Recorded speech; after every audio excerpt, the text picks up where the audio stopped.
దేవుడు నూతన సంవత్సరాలకు మీతో పాటు రాబోతూ ఉన్నాడు. కష్టాలు ఉండొచ్చు, బాధలు ఉండొచ్చు, ఇబ్బందులు ఉండొచ్చు, మరణాలు సంభవించి ఉండొచ్చు, వేదనలు గుండా వెళ్ళి ఉండొచ్చు, పడిలేసిన స్థితి అయి ఉండొచ్చు. ఈ స్థితే కదా నాకు ఇక రాబోతున్న దినాల్లో కూడా ఉండబోతుంది అనుకుంటే పొరబడుతున్నావు. అక్కడే అపవాది నిన్ను మోసం చేస్తున్నాడు. ఆ స్థితి నీది కాదు. సంవత్సరము పాతగిలిపోతుంది, కానీ నీ దేవుడు ఎప్పుడూ కూడా నిత్యమైనటువంటి నూతన కార్యములు చేయగల శక్తిమంతుడుగా ఉన్నాడు.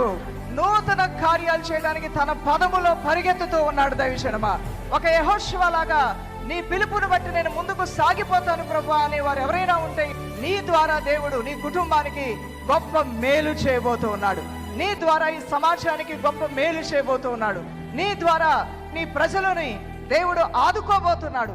నేనే ఒక నిష్ప్రయోజకుడిని, నాకు నేనే సహాయం చేసుకోలేని స్థితిలో ఉన్నారు. నేను 10 మందికి కూడా నా మీద ఆధారపడే స్థితికి నేను తీసుకొని రాగలనా అనేటువంటి ఆలోచన నీకుంటే, నిజముగా నీ దేవుడు అంటున్న మాట ఏంటంటే, అవును, ఆయన నిన్ను లేవనెత్తి, నిన్ను బలపరిచి, నిన్ను ఆయన ఆస్వాదించి 10 మందికి కూడా నిన్ను మాదిరికరంగా మార్గదర్శిగా ఉంచబోతూ ఉన్నాడు. దేవుడు